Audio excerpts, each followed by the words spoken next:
ಬಂಧುಗಳೇ, ಈ ದಿವಸ ಈ ಒಂದು ಪತ್ರಿಕಾಗೋಷ್ಠಿಯನ್ನು ಕರೆದಿರುವ ಉದ್ದೇಶ, ನಮ್ಮದ ಸಮಾಜ ಅಂದರೆ ಸವಿತಾ ಸಮಾಜ, ಈ ಒಂದು ಸಮಾಜ ವೃತ್ತಿಯನ್ನ ಅವಲಂಬಿಸಿರ್ತಕ್ಕಂಥ ಒಂದು ಸಮಾಜ. ಎಲ್ಲ ಸಮುದಾಯಗಳ ಮಧ್ಯೆ ಒಳ್ಳೆಯ ಭಾತೃತ್ವವನ್ನ, ಸಹೋದರತ್ವವನ್ನು ಉಳ್ಳಂತ ಸಮುದಾಯ ಯಾವುದನ್ನ ಇದ್ರೆ ಅದು ಈ ಸವಿತಾ ಸಮಾಜ. ಯಾರಿಗೂ ತೊಂದರೆಯನ್ನು ಉಂಟು ಮಾಡದೆ ಎಲ್ಲಾ ಸಮುದಾಯಗಳ ಸೇವೆ ಮಾಡುತ್ತಾ ಎಲ್ಲರಿಗೂ ಪ್ರೀತಿ ಪಾತ್ರ ಆಗಿರ್ತಕ್ಕಂಥದ್ದು ನಮ್ಮ ಪ್ರೀತಿಯ ಸವಿತಾ ಸಮಾಜ. ಈ ಸವಿತಾ ಸಮಾಜದಲ್ಲಿ ನಾವು ಯಾವುದೇ ಸರ್ಕಾರಗಳನ್ನು ಅವಲಂಬನೆ ಮಾಡದೆ ನಮ್ಮ ಕುಲವೃತ್ತಿಯನ್ನು ಅವಲಂಬಿಸಿ ಪ್ರತಿನಿತ್ಯ ಕಾಯಕವೇ ಕೈಲಾಸ ಅನ್ನೋದಂತ ಬಸವಣ್ಣವನ ತತ್ವವನ್ನು ಯಾವುದನ್ನ ಫಾಲೋ ಮಾಡ್ತಾ ಇದ್ರೆ, ಅನುಸರಿಸ್ತಾ ಇದ್ರೆ ಅದು ಈ ಸವಿತಾ ಸಮಾಜ. ನಮ್ಮ ಕಾಯಕ ವೃತ್ತಿಯಲ್ಲಿ ತೊಡಗಿಸ್ಕೊಂಡಿರ್ತಕ್ಕಂಥ ಈ ಸಮಾಜವನ್ನ ಎಲ್ಲ ರಾಜಕೀಯ ಮುಖಂಡರುಗಳು, ಜನಗಳು, ಜ್ಯೋತಿಷಿಗಳು ಎಲ್ಲರೂ ಸಹ ಈ ಸಮಾಜವನ್ನ ಎಲ್ಲೋ ಒಂದು ಕಡೆಗೆ ಅಪಮಾನ ಆಗುವಂತ ಮಾತುಗಳು, ಮತ್ತೆ ಸರ್ಕಾರ ಸಹ ನಿಷೇಧ ಮಾಡಿದೆ ಈ ಒಂದು ಪದವನ್ನ. ಅದನ್ನ ನಾನು ಆಗ್ಲೇ ನಿಮ್ಗೆಲ್ರಿಗೂ ಒಂದು ಕೊಟ್ಟಿದ್ದೀವಿ, ಅದರಲ್ಲಿ ಇದೆ. ನಾನು ಇಲ್ಲಿ ಮತ್ತೆ ಅದನ್ನ ಬಳಸಲಿಕ್ಕೆ ನನಗೆ ಸಂಕೋಚ ಆಗ್ತಾ ಇದೆ. ಯಾಕೆಂದ್ರೆ ಇದೇ ಪ್ರೆಸ್ ಕ್ಲಬ್ ನಲ್ಲಿ ಸಾಕಷ್ಟು ಸಾರಿ ಕೂತ್ಕೊಂಡು ಈ ಸಮಾಜದ ಬಗ್ಗೆ ನೋವನ್ನ ನೀವು ಪತ್ರಿಕಾ ಮಿತ್ರರ ಮುಂದೆ ನಮ್ಮ ನೋವುಗಳನ್ನ, ನಮ್ಮ ಅಳಲುಗಳನ್ನ, ನಮ್ಮ ಸಂಕಟವನ್ನ, ದುಃಖವನ್ನ, ದುಮ್ಮಾನವನ್ನ ಎಲ್ಲವನ್ನು ಸಹ ನಿಮ್ಮ ಮುಂದೆ ಹೇಳಿಕೊಂಡು ಕೊನೆಗೂ ಅಸಹಾಯಕರಾಗಿ ಮತ್ತೆ ನಿಮ್ಮ ಮುಂದೆ ನಾವು ಬಂದಿದ್ದೀವಿ. ನಿಂದನೆ ಮಾಡೋದು ಅದು ರಾಜಕಾರಣಿಗಳು, ನಾನಾಗ್ಲೇ ಹೇಳಿದೆ, ರಾಜಕಾರಣಿಗಳು, ಜ್ಯೋತಿಷ್ಯದವರು, ದಾರಿ ಹೋಕರು, ಯಾರೋ ರಸ್ತೆಯಲ್ಲಿ ಹೋಗುತ್ತಿರ್ತಾರೆ, ಇಬ್ಬರು ಚಾಲಕರಿಗೆ ಅಡ್ಡ ಬಂದ ಅಂದ್ರೆ ಆ ಪದ ಬಳಸಿ ಬೈಯೋದು. ಇವ್ರು ಬೈದು ಅವ್ರು ಬೈದು ಅವ್ರ ಕೋಪಗಳನ್ನ ತೀರಿಸ್ಕೊಳ್ಳೋದಕ್ಕೆ ನಮ್ಮ ಜಾತಿಯನ್ನ ಬಳಸ್ಕೊಂಡು ಅಪಮಾನ ಮಾಡುವಂತ ಒಂದು ಇದಕ್ಕೆ ನಾವು ಇವತ್ತು ಮೊನ್ನೆ ಮಧುಗಿರಿ ಶಾಸಕರಾದಂತ ರಾಜಣ್ಣ ಅವರು ಒಂದು ಟಿವಿ ಮಾಧ್ಯಮದಲ್ಲಿ ಕೂತ್ಕೊಂಡು ಈ ಒಂದು ಪದವನ್ನು ಬಳಸಿದ್ದು ತುಂಬಾನೇ ಇದೊಂದು ಅಕ್ಷಮ್ಯ, ಒಂದು ತುಂಬಾ ತಪ್ಪು ಅಪರಾಧ. ಇದು ಒಬ್ಬ ಜನಾನುರಾಗಿ ಶಾಸಕರು ಅಂತ ಹೆಸರು ಗಳಿಸಿರ್ತಕ್ಕಂಥ ಮಧುಗಿರಿ ಶಾಸಕರಾಗಿರ್ತಕ್ಕಂಥ ರಾಜಣ್ಣವರು ನಮ್ಮಂತ ಕೆಳಮಟ್ಟದ ಸಮುದಾಯಗಳ ಬಗ್ಗೆ ಒಳ್ಳೆಯ ಆಸಕ್ತಿ, ಪ್ರೀತಿ, ಗೌರವ ಇರ್ತಕ್ಕಂಥ ಒಬ್ಬ ಒಳ್ಳೆಯ ನಾಯಕರು. ಆದ್ರೆ ಅಂತ ನಾಯಕರು ಯಾಕೆ ಈ ಪದ ಬಳಸಿದ್ರು ಅನ್ನೋದು ನಮಗೆ ಶೋಚನೀಯ. ಆದ್ರಿಂದ ಸವಿತಾ ಸಮಾಜದ ಪರವಾಗಿ ಅವರು ಬಳಸಿರ್ತಕ್ಕಂಥ ಪದವನ್ನ ನಾನು ಖಂಡಿಸ್ತೇನೆ. ನಮ್ಮ ಸವಿತಾ ಸಮಾಜದ ಬಂಧುಗಳು ಸಹ ಇದನ್ನ ಖಂಡಿಸ್ತೀವಿ. ಇದರ ಬಗ್ಗೆ ನಮ್ಮ ಸಹ ನಾಯಕರುಗಳು ಇದರ ಬಗ್ಗೆ ಮಾತಾಡ್ತಾರೆ. ನಿಮ್ಗೆಲ್ರಿಗೂ ಮತ್ತೊಮ್ಮೆ ಮಗದೊಮ್ಮೆ ಎಲ್ಲ ಪತ್ರಿಕಾ ಸ್ನೇಹಿತರಿಗೆ ನಾನು ಆಭಾರಿಯಾಗಿದ್ದೇನೆ. ಕೊಡ್ತೀನಿ, ಮತ್ತೆ ಮುಂದುವರಿಸ್ತಾರೆ. ಸವಿತಾ ಸಮಾಜ ಎನ್ನುವುದು ಅನಾದಿ ಕಾಲದಿಂದಲೂ ಎಲ್ಲರ ಅಚ್ಚುಮೆಚ್ಚಿನ ಒಂದು ಸಮಾಜ ಅಂತ ಹೇಳಬೇಕು. ಯಾಕೆಂದರೆ ಪ್ರತಿಯೊಬ್ಬರಿಗೂ ಹುಟ್ಟಿನಿಂದ ಸಾವಿನವರೆಗೂ ನಮ್ಮ ಸಮಾಜ ಪ್ರತಿಯೊಬ್ಬ ಕುಲಕ್ಕೂ, ಪ್ರತಿಯೊಬ್ಬ ಒಂದು ಮಂಗಳ ಕಾರ್ಯಕ್ಕೂ ಈ ಸಮಾಜ ಅವಶ್ಯಕತೆ. ಆ ಅವಶ್ಯಕತೆಯನ್ನು ಬಳಸಿಕೊಂಡು ನಮ್ಮ ಏನು ಒಂದು ಗೌರವ ಇದೆ ಅದನ್ನು ಬಿಟ್ಟು ನಾವು ನಿಮ್ಮನ್ನು ಶುಚಿ ಮಾಡೋದಕ್ಕಾಗಿ, ನಿಮ್ಮ ಒಂದು ವಿಜೃಂಭಣೆಯನ್ನು ತೋರಿಸೋದಕ್ಕಾಗಿ ನಾವು ಎಷ್ಟು ಕಷ್ಟ ಬಿದ್ದು ಮಾಡ್ತಾ ಬಂದಿರೋಂಥ ಏಕೈಕ ಸಮಾಜ ಅಂದರೆ ಅದು ಸವಿತಾ ಸಮಾಜ. ಈ ಸವಿತಾ ಸಮಾಜದ ಒಂದು ಕುಲವೃತ್ತಿಯನ್ನೇ ನಂಬ್ಕೊಂಡು ಬಂದಿದ್ರು. ಆ ಕುಲವೃತ್ತಿಯನ್ನು ಹೀನಾಳಿಸಿ ಮಾತನಾಡುವ ಈ ನಮ್ಮ ರಾಜಕಾರಣಿಗಳು, ಚಿತ್ರನಟರು, ಈ ಜ್ಯೋತಿಷಿಗಳು ಹಾಗೂ ಎಲ್ಲ ಪ್ರಭಾವಿ ಮುಖಂಡರುಗಳು ಸಹ ಈ ಪದನ ಬಳಸ್ತಾ ಇದ್ದಾರೆ. ಯಾಕೆ ಈ ಪದನ ಬಳಸ್ತಾರೆ ಅಂತ ಅವ್ರಿಗೆ ಸಹ ಅರ್ಥವಾಗದೇ ಇರ್ಬೋದು. ನಮಗಂತೂ ಇದು ತುಂಬಾನೇ ನೋವು ಕೊಡ್ತಕ್ಕಂಥ ಪದ. ಈ ಪದವನ್ನು ಮುಂದಿನ ದಿನಗಳಲ್ಲಿ ಯಾರೇ ಬಳಸಿದ್ರು, ಹಾಗೆ ಈಗ ಬಳಸಿರ್ತಕ್ಕಂಥವರ ವಿರುದ್ಧನೂ ಸಹ ನಾವು ಇದುವರೆಗೂ ಪ್ರತಿಭಟನೆಗಳನ್ನ ಹಲವಾರು ಬಾರಿ ಮಾಡಿದ್ದೀವಿ. ಇತ್ತೀಚೆಗೆ ನಾವು ಡಿಸೆಂಬರ್ 2ನೇ ತಾರೀಕು ಸಹ CT ವಿರುದ್ಧ ಸಹ ಈ ಖಂಡನೀಯ ಪದಕ್ಕಾಗಿ ಸಾವಿರಾರು ಜನ ಸೇರಿ ಒಂದು ಪ್ರತಿಭಟನೆ, ಹಕ್ಕೊತ್ತಾಯ ಧರಣಿಯನ್ನು ಮಾಡಿದ್ದೀವಿ. ಅದರ ನಡೆದ 1-2 ದಿನಗಳಲ್ಲೇ ಮತ್ತೊಬ್ಬ ಸಚಿವರಾದ ನಮ್ಮ ಪ್ರೀತಿ ಪಾತ್ರರೇ ಅವರು ಹೇಳ್ಬೇಕಾದ್ರೆ ಮಧುಗಿರಿಯ ರಾಜಣ್ಣ ಅವರು ನಮ್ಮ ಸಮಾಜಕ್ಕೆ ತುಂಬ ಗೌರವ, ತುಂಬ ಬೆಲೆ ಕೊಡ್ತಕ್ಕಂಥವ್ರು. ನಮಗೆ ಹಲವಾರು ತಳ ಸಮುದಾಯದಿಂದ ಬಂದಂಥ ನಾಯಕರುಗಳು ನೀವೇ ಆ ಪದವನ್ನು ಬಳಸಿದ್ರೆ ಇನ್ನು ನಾವು ಯಾರ ಹತ್ರ ಸಮಯ ಕೇಳೋದು? ಈ ರೀತಿ ಪದಗಳ ಬಳಕೆ ಆಗಿರೋದ್ರಿಂದ ನಮ್ಮ ಸಮಾಜಕ್ಕೆ ತುಂಬಾನೇ ನೋವುಂಟಾಗಿದೆ. ಇಂತಹ ಪದಗಳನ್ನು ಮತ್ತೆ ಮುಂದೆ ಯಾರು ಬಳಸಬಾರ್ದು. ಈಗೇನು ಬಳಸಿದ್ದಾರೆ ಅವರ ವಿರುದ್ಧ ನಾವು ಒಂದು ಖಂಡನೀಯವನ್ನು ಮಾಡ್ತೀವಿ. ಮುಂದಿನ ದಿನಗಳಲ್ಲಿ ಪ್ರತಿಭಟನೆ ಸಹ ಮಾಡಲು ಸಿದ್ಧ ಮಾಡ್ತಾ ಇದ್ದೀವಿ. ಹಾಗೆ ಇನ್ನು ಮುಂದಿನ ವಿಚಾರ ಏನಂದರೆ, ಈಗಾಗಲೇ ನಮ್ಮ ರಾಜ್ಯ ಸರ್ಕಾರದಿಂದ ನಮ್ಮ ಎಲ್ಲ ನೋವಿಗೆ ನಲುವಿಗೆ ಒಂದು ಆಶಾಕಿರಣ ಅಂತ ಹೇಳ್ಬೋದು. ಯಾಕಂದರೆ ಈ ದ್ವೇಷ ಭಾಷಣ, ಜಾತಿ, ಸಮುದಾಯ ಇವುಗಳು ಯಾರೇ ಎಲ್ಲೇ ಒಂದು ಮಾಧ್ಯಮಗಳಲ್ಲಾಗಲಿ ಅಥವಾ ಪ್ರತಿಭಟನೆ ಆಗಲಿ ಎಲ್ಲೇ ಭಾಷಣ ಮಾಡಿದರೂ ದ್ವೇಷದ ಭಾಷಣ ಅಥವಾ ಜಾತಿಯ ಒಂದು ನಿಂದನೆ ಇವುಗಳ ಬಗ್ಗೆ ಮಾಡಿದ್ದಾರೆ. ಇದಕ್ಕೆ ನಮ್ಗೆ ತುಂಬ ಸಂತೋಷವಾಗಿದೆ. ಯಾಕಂದರೆ ಇದರಲ್ಲಿ ನಮ್ಮದು ಸಹ ಸೇರ್ಕೊಳ್ಳೋದ್ರಿಂದ ನಮಗೂ ಈ ಅಧಿಕಾರ, ಈ ಒಂದು ನಿಂದನೆ ಅನ್ನೋದು ನಮ್ಮ ಕ್ಷೌರಿಕ ವೃತ್ತಿದವ್ರಿಗೂ ಸೇರುತ್ತೆ. ಆದ್ದರಿಂದ ಈ ರಾಜ್ಯ ಸರ್ಕಾರಕ್ಕೆ ಹಾಗೂ ಸಿದ್ದರಾಮಯ್ಯರವರಿಗೆ ನಾವು ಅಭಿನಂದನೆಗಳನ್ನು ತಿಳಿಸಲು ಇಚ್ಛೆಪಡಿಸ್ತಾ ಇದ್ದೇವೆ. ಇವತ್ತು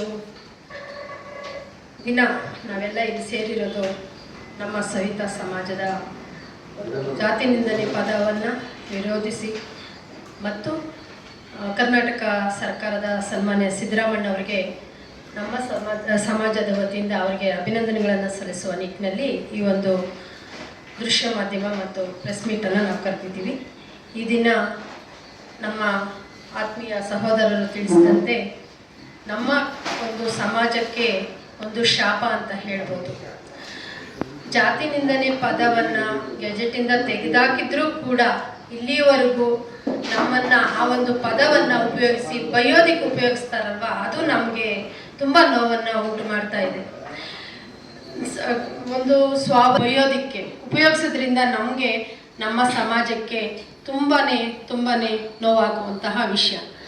ಯಾಕೆ ಈ ದಿನ ನಾವು ರಾಜಣ್ಣ ಅವರ ವಿರುದ್ಧ ಕೂಡ ನಾವು ಪ್ರೆಸ್ ಮೀಟ್ ಮಾಡಿದ್ದೀವಿ ಅಂದರೆ, ಅವರು ಸಾಮಾನ್ಯ ವ್ಯಕ್ತಿಗಳಲ್ಲ. ಒಂದು ಜನಪ್ರತಿನಿಧಿಯಾಗಿ ಉನ್ನತ ಸ್ಥಾನಮಾನಗಳನ್ನು, ಸರ್ಕಾರದ ಉನ್ನತ ಸ್ಥಾನಮಾನಗಳನ್ನು ಅಲಂಕರಿಸಿ ಸಚಿವರಾಗಿರುವಂಥವ್ರು. ಅವರು ಒಂದು ಸನಾತನ ಧರ್ಮ ಅಂತ ಬಂದಾಗ ಆ ಪದವನ್ನು ಉಪಯೋಗಿಸಿ ಕ್ಷೌರಿಕ ವೃತ್ತಿ ಮಾಡೋರು ಕ್ಷೌರಿಕ ವೃತ್ತಿನೇ ಮಾಡಬೇಕು, ಇಲ್ಲ ಮಡಿವಾಳ ಸಮಾಜದವರು ಬಟ್ಟೆನೇ ಒಗಿಬೇಕು, ದರ್ಜಿಗಳಾಗಿರೋವಂಥವ್ರು ಬಟ್ಟೆನೇ ಹೊಲಿಬೇಕು ಅನ್ನೋ ಒಂದು ರಭಸದಲ್ಲಿ ನಮ್ಮ ಒಂದು ಜಾತಿ ನಿಂದನೆ ಪದವನ್ನು, ಆ ಪದ ಹೇಳೋಕ್ಕೆ ನಮ್ಮ ಸಹೋದರರು ಹಿಂಜರಿದ್ರು. ಆದರೂ ನಾನು ಹೇಳ್ತಾ ಇದ್ದೀನಿ, ಯಾಕೆ ಅಂದರೆ ದೃಶ್ಯ ಮಾಧ್ಯಮದಲ್ಲಿ ಬರಬೇಕು, ಅಜಾಮತ್ ಅಂತ ಉಪಯೋಗಿಸಿದ್ದಾರೆ. ಇದು ನಮ್ಮ ಸಮಾಜದ ಪ್ರತಿಯೊಬ್ಬರಿಂದನೂ ನಾವೆಲ್ಲರೂ ಖಂಡನೆ ಮಾಡ್ತಾ ಇದ್ದೀವಿ, ಧಿಕ್ಕಾರವನ್ನು ಕೂಡ ಹೇಳ್ತಾ ಇದ್ದೀವಿ. ಯಾಕೆಂದರೆ ರಾಜಣ್ಣ ಅವ್ರ ಬಗ್ಗೆ ಅನೇಕರಿಗೆ ಒಳ್ಳೆಯ ಅಭಿಪ್ರಾಯ ಇದ್ದರು. ಕರ್ನಾಟಕದಲ್ಲಿ ಉನ್ನತ ಸ್ಥಾನಮಾನಗಳು ಪಡೆದು ಸಮಾಜ ಸೇವೆಯಲ್ಲಿ ತೊಡಸ್ಕೊಂಡು ತಳಮಟ್ಟದಿಂದ ಬಂದಿರುವಂಥ ವ್ಯಕ್ತಿ ಆಗಿದ್ದರೂ ಕೂಡ ಅವ್ರ ಬಾಯಲ್ಲೂ ಬಂದು ಇಲ್ಲಿವರೆಗೂ ಕೂಡ ಅವರು ಎಲ್ಲೂ ದೃಶ್ಯ ಮಾಧ್ಯಮದ ಮುಂದೆ ನಮ್ಮ ಸಮಾಜಕ್ಕೆ ಈ ರೀತಿ ಅಂದಿದ್ದೀನಿ ಅಂತ ಯಾವುದು ಹೇಳಿಕೆಯನ್ನು ಕೂಡ ಕೊಟ್ಟಿಲ್ಲ. ಸಿ.ಟಿ. ರವಿಯವರು ಹೇಳಿದ ತಕ್ಷಣವೇ ನಾವು ಅವರ ಬಗ್ಗೆ ಪ್ರತಿಭಟನೆಗಳನ್ನು ಮಾಡಿದ್ದೀವಿ, ಖಂಡನೆಯನ್ನು ಮಾಡಿದ್ದೀವಿ, FIR ಮಾಡಿಸಿದ್ದೀವಿ. ಅದರಿಂದ ರಾಜಣ್ಣ ಅವರು ಕೂಡ ಕೂಡಲೇ ಸವಿತಾ ಸಮಾಜದ ಬಗ್ಗೆ ಒಂದು ಕ್ಷಮಾಪಣೆಯನ್ನು ಕೇಳಬೇಕು.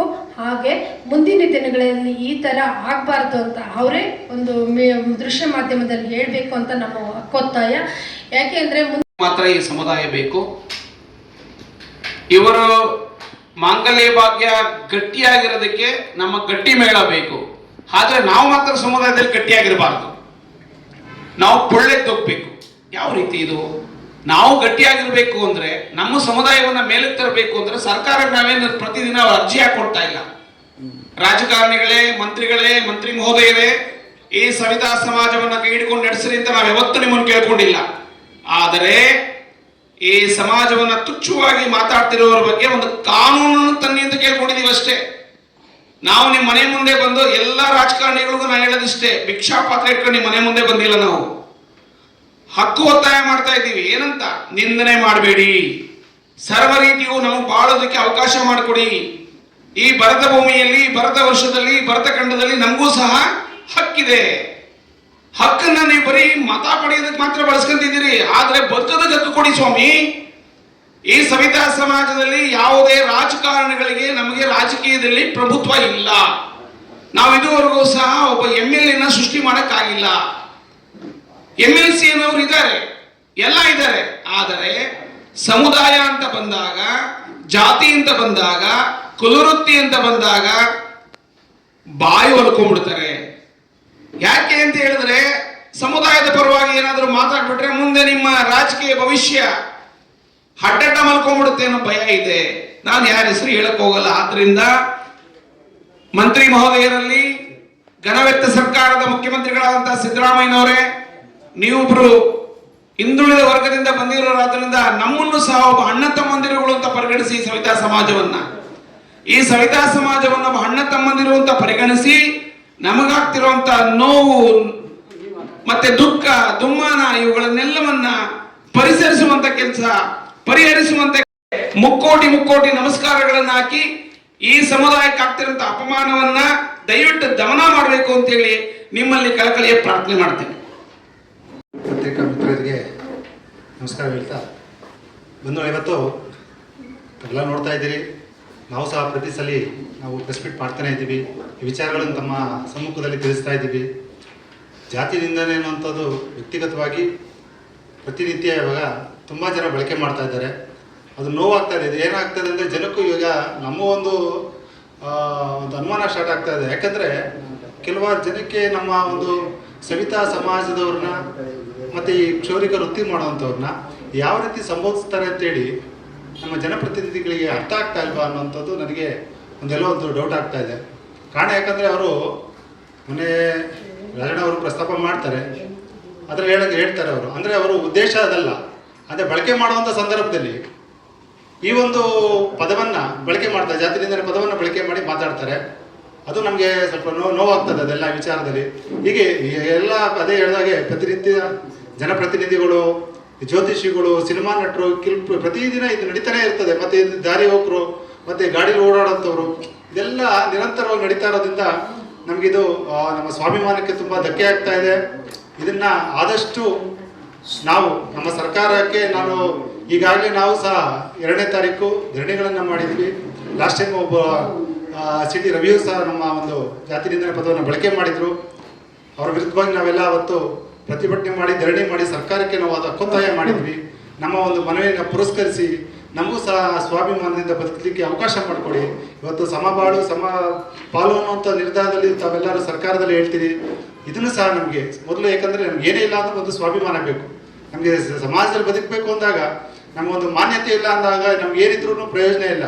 ಅದರಿಂದ ನಮಗೆ ಸ್ವಾಭಿಮಾನದಿಂದ ಬದುಕಲಿಕ್ಕೆ ಅವಕಾಶ ಆಗಬೇಕು. ಮತ್ತು ಇದರ ನಂತರ ಏನಾಗಿದೆ ಅಂದರೆ ಇವತ್ತು ನಮ್ಮ ಮನವಿಗಳೆಲ್ಲ ಕೊಟ್ಟಿದ್ದೀವಿ. ಮಾನ್ಯ ಸರ್ಕಾರನೂ ಸಹ ಈ ಒಂದು ಅಧಿವೇಶನದಲ್ಲಿ ಒಂದು ಪ್ರಸ್ತಾಪ ಮಾಡಿದೆ. ಅದು ನಾನು ಸರ್ಕಾರಕ್ಕೆ ಶ್ಲಾಘನೆ ಮಾಡಲಿಕ್ಕೆ ಇಷ್ಟಪಡ್ತೀನಿ. ವಿಚಾರಗಳೇನಂದ್ರೆ ಇವತ್ತು ಸಾಮಾಜಿಕವಾಗಿ ದೌರ್ಜನ್ಯ ಕಾಯ್ದೆಗಳನ್ನು ತಂದಿದೆ. ಮತ್ತು ಯಾವುದೇ ವ್ಯಕ್ತಿ ಆಗಿರ್ಬೋದು, ಜಾತಿ ಆಗಿರ್ಬೋದು, ಸಮುದಾಯ ಆಗಿರ್ಬೋದು, ಮತ್ತು ಯಾವುದೇ ಒಂದು ಉದ್ದೇಶವಾದ ಇಲ್ಲದೆಯಿಂದ ಭಾಷಣ ಮಾಡಿ ಅವನ ಪ್ರಚೋದನೆ ಮಾಡಿ ಈ ದ್ವೇಷ ಭಾಷಣೆ ಮಾಡಿರುವಂಥ ಕಾಯ್ದೆ ತುಂಬ ಈ ಒಂದು ಯಾವುದೇ ಒಂದು ಹಿಂದುಳಿದ ವರ್ಗ ಆಗಿರ್ಬೋದು, ಅತಿ ಹಿಂದುಳಿದ ವರ್ಗ ಆಗಿರ್ಬೋದು, ಎಲ್ಲ ಸಮುದಾಯಕ್ಕೂ ಇದೊಂದು ಮಾನಸಿಕವಾಗಿ ಧೈರ್ಯ ಸಿಗುತ್ತೆ ಮತ್ತು ಸ್ವಾಭಿಮಾನಕ್ಕೆ ಅವರು ಬದುಕಲಿಕ್ಕೆ ಒಂದು ಅವಕಾಶ ಆಗುತ್ತೆ ಅಂತೇಳಿ ನಾನು ಮಾನ್ಯ ಸರ್ಕಾರಕ್ಕೂ ನಾನು ಧನ್ಯವಾದ ತಿಳಿಸಕ್ಕೆ ಬಯಸ್ತಾ ಇದ್ದೀನಿ. ಸಂಪಾದಕ ವರದಿಗಾರರಿಗೂ ಬೈಲಪ್ಪ ನಾಡಿಸ ಮಾಡುವ ನಮಸ್ಕಾರಗಳು. ಒಂದು ಮಾಧ್ಯಮದವರೇ, ನಮಗೇನಾದರೂ ಸರ್ಕಾರ ಸಿಗ್ಬೇಕಾದ್ರೆ ತಮ್ಮ ಮೂಲಕನೇ ಸಿಗ್ತಾ ಇರೋದು. ನಾವು ಏನೇನು ಪ್ರತಿಭಟನೆ ಮಾಡಿದ್ರು, ಬೋರ್ಡೋ ಪ್ರತಿಭಟನೆ ಮಾಡಿದ್ರು, ಅದನ್ನು ನೀವು ಪೇಪರಲ್ಲಿ ಹಾಕಿ ದೃಶ್ಯಮಾದ ಪ್ರಸಾರ ಮಾಡಿದ್ರೆ ಅದು ಸರ್ಕಾರದ ಎಲ್ಲೋ ಒಂದು ಕಡೆ ಸರ್ಕಾರ ನೋಡುತ್ತೆ, ಅದು ನಮಗೆ ನ್ಯಾಯ ಸಿಗುತ್ತೆ ಅಂತ ನಾವು ಅಂದ್ಕೊಂಡಿದ್ದೀವಿ. ಆದರೆ ಮೊನ್ನೆ ರಾಜಣ್ಣವರು ಒಂದು ಖಾಸಗಿ ಚಾನಲಲ್ಲಿ ಮಾತಾಡ್ತಾ ಇರ್ತಾರೆ. ಆ ಒಂದು ಅತಿ ಸಂದರ್ಶನ ಮಾತಾಡಬೇಕಂದ್ರೆ ಅವರು ಮನುಸ್ಮೃತಿ ವಿಚಾರದಲ್ಲಿ ಮಾತಾಡಬೇಕಂದ್ರೆ ನಮ್ಮ ಜಾತಿಯನ್ನು ಅವರಿಗೆ ತಿಳುವಳಿಕೆ. ಯಾಕಂದರೆ ನಮ್ಮ ಸಮುದಾಯಕ್ಕೆ ನನಗಂತೂ ಆತ್ಮೀಯರವರು. ಯಾಕಂದರೆ ನಮಗೆಲ್ಲ ಒಳ್ಳೆ ಕೆಲಸನೇ ನಮ್ಮ ಸಮುದಾಯಕ್ಕೆ ಮಧುಗಿರಿ ಕ್ಷೇತ್ರದಲ್ಲಿ ಆಗ್ಬೋದು, ತುಮಕೂರು ಜಿಲ್ಲೆ ಆಗ್ಬೋದು, ನಮ್ಮ ಕನ್ನಡ ರಾಜ್ಯ ಸವಿತಾ ಸಮಾಜಕ್ಕೆ ಆಗ್ಬೋದು, ಏನಾದ್ರು ಇವತ್ತು ನ್ಯಾಯವಾಗಿ ನಮ್ಮ ಸಂಘ ನಡೀತಾ ಅಂದರೆ ಅದಕ್ಕೆ ಕಾರಣಕ್ಕಂತಲೇ ರಾಜಣ್ಣವ್ರು ಮಾಡೋದು. ಬಟ್ ಆದರೆ ಅವ್ರಿಗೆ ಕ್ಷೌರಿಕ ವೃತ್ತಿ ಅಂತ ಹೇಳ್ಬೋದಿತ್ತು. ಆದರೆ ಅಜಾಮತ್ ಮಾಡ್ತಾರೆ ಅಂದರೆ ಅದೆಷ್ಟು ಕಳಂಕನೀಯ ಮಾತುಗಳು ಅಂದರೆ ಅಷ್ಟು ಬೇಜಾರಾಗುತ್ತೆ ನಮಗೆ. ಒಂದು ಕಡೆ ನಮ್ಮ ಪ್ರೀತಿ ವಿಶ್ವಾಸ ಗಳಿಸಿದ ರಾಜಕಾರಣಿ, ಇನ್ನೊಂದು ಕಡೆ ನಮ್ಗೆ ಅವಮಾನಿಸಿದವರು. ನಾವು ಯಾರು ಇವಾಗ ಅವ್ರ ವಿರುದ್ಧ ನಾವು ಮಾಡಬೇಕು ನಮಗೆ ಬೇಸರ ಆಗುತ್ತೆ. ಯಾಕಂದ್ರೆ ನಮಗೆಲ್ಲ ಕೊಟ್ಟಂಥವ್ರ ವಿರುದ್ಧ ನಾವು ವ್ಯಕ್ತಪಡಿಸ್ತಾ ಇದ್ದೀವಿ ಅಂದರೆ ನಮ್ಗೆ ನೋವಾಗಿ ಅವ್ರನ್ನ ಅವ್ರ ಮಾತನ್ನ ಖಂಡಿಸ್ತಾ ಇದ್ದೀವಿ. ಒಂದು ಎರಡನೇದು, ಆ ಸಂದರ್ಶನದಲ್ಲಿ ಮಾತಾಡ್ಬೇಕಂದ್ರೆ ಪ್ರಖ್ಯಾತ ಒಬ್ಬರು ನಿರೂಪಕರಿರ್ತಾರೆ. ಯಾಕಂದ್ರೆ ಅಂಥ ಚಾನಲ್ ಹಲವಾರು ಚಾನಲ್ಗಳಲ್ಲಿ ಒಂದು ನಿರೂಪಕರ ಅಭಿಮಾನಿ ಕೂಡ ನಾನು. ಯಾಕಂದರೆ ಅವ್ರ ಅಭಿಮಾನಿನೂ ಕೂಡ ಆದರೆ ಬೇರೆ ವಿಷಯದಲ್ಲಿ ಸಂದರ್ಶನ ಮಾಡಬೇಕು ಅಂದಾಗ ಯಾವುದೇ ಒಂದು ವಿಷಯ ಬಂದಾಗ ಟಕ್ ಅಂತ ಅವ್ರು ಪ್ರಶ್ನೆ ಮಾಡೋ ವಾಕ್ಚಾತುರ್ಯ ಆ ನಿರೂಪಕರಿರುತ್ತೆ. ಆದರೂ ಕೂಡ ನಮ್ಮ ಮಾತನ್ನಾಡಿದಾಗ ಆ ನಿರೂಪಕರು ಅದನ್ನು ಪ್ರಶ್ನೆ ಮಾಡದೆ ಇರೋದು ನಿಜಕ್ಕೂ ದಿಗ್ಭ್ರಮೆ, ಬೇಸರ ವ್ಯಕ್ತಪಡಿಸ್ತೀನಿ ಅವ್ರ ವಿರುದ್ಧ. ಮತ್ತೆ ತದನಂತರ ಅವರು ಲೈವ್ ಕಾರ್ಯಕ್ರಮ ಅಲ್ಲ, ರೆಕಾರ್ಡ್ ಕಾರ್ಯಕ್ರಮ ಆದರೂ ಸಹ ಅದನ್ನು ತಡಿಬೋದಿತ್ತು, ಬೀಪ್ ಸೌಂಡ್ ಹಾಕಿ ಮತ್ತೊಂದು ಹಾಕಿ ಮಾಡ್ಬೋದಿತ್ತು. ಆದರೂ ಅದನ್ನ ಏಕೈಕೆ ಪ್ರಸಾರ ಮಾಡೋದು ಕೂಡ ನಮ್ಗೆಲ್ಲೋ ಒಂದು ಕಡೆ ಅವರ ಒಂದು ನಡೆ ನಾನು ಬೇಸರ ತಂದಿದೆ. ನಿಜಕ್ಕೂ ಮಾಧ್ಯಮ ಮಿತ್ರರೇ, ನಾವು ಸಾಮಾಜಿಕ ದೌರ್ಜನ್ಯ ಆಗಿ ಬಳಸ್ತಾ ಇದೀವಿ. ಹಳ್ಳಿ ಕಡೆ, ಪಟ್ಟಣ ಪ್ರದೇಶ ನಿಮ್ಗೆ ಅದು ಗೊತ್ತಿಲ್ಲ, ಹಳ್ಳಿ ಕಡೆ ಬೆಳಿಗ್ಗೆ ಮಖ ತೋರಿಸ್ಬೇಡ ಅನ್ನೋದು, ಅವ್ರ ಮೇಲೆ ರಾತ್ರಿ ದೀಪ ನೋಡ್ಬೇಡ ಅನ್ನೋದು, ತದನಂತರ ಅವರ ಒಂದು ಏನು ಪ್ರತಿಯೊಂದು ವಿಷಯಕ್ಕೂ ಅವ್ರನ್ನ ಅಸ್ಪೃಶ್ಯತೆ ನೋಡೋದು, ಈ ರೀತಿಯಾಗಿ ನಾವು ಬಾಳ್ತಾ ಇದ್ದೀವಿ. ನಾವು ಈ ಸರ್ಕಾರ ಮುಂದೆ ಕೇಳ್ತಿರೋದು ಯಾವುದೇ ಒಂದು ಜಾಗ ಕೊಡಿ, ಹಣ ಕೊಡಿ ಅಂತ ಕೇಳ್ತಿಲ್ಲ. ನಮ್ಮ ಸಾಮಾಜಿಕ ನ್ಯಾಯ, ಸಾಮಾಜಿಕ ಭದ್ರತೆಗಾಗಿ ಒಂದು ಕಾನೂನು ಕೊಡಿ ಅಂತ ಕೇಳಿದ್ರು. ಅದು ಮೊನ್ನೆ ಡಿಸೆಂಬರ್ 8ನೇ ತಾರೀಕು ನಾವು ಪ್ರತಿಭಟನೆ ಮಾಡಿ ಮುಖ್ಯಮಂತ್ರಿ ಮನೆ ಕೊಡಕ್ಕೆ ಹೋದಾಗ ಮುಖ್ಯಮಂತ್ರಿ ಆಗ್ತಾನೆ ಪಾಸ್ ಆದ್ರು. ಬಟ್ ಅವ್ರ ಒಬ್ಬರು ಕಾರ್ಯದರ್ಶಿ ಇದ್ರು, ನೋಡಪ್ಪ ಇಲ್ಲ ನಿಮ್ಮ ಒಂದು ಉದ್ದೇಶ ಇಟ್ಕೊಂಡೆ ನಾವು ಮೊದಲು ಒಂದು ದ್ವೇಷ ಭಾಷಣ ಅಂತ ಒತ್ತು ಮಂಡನೆ ಮಾಡೋದು.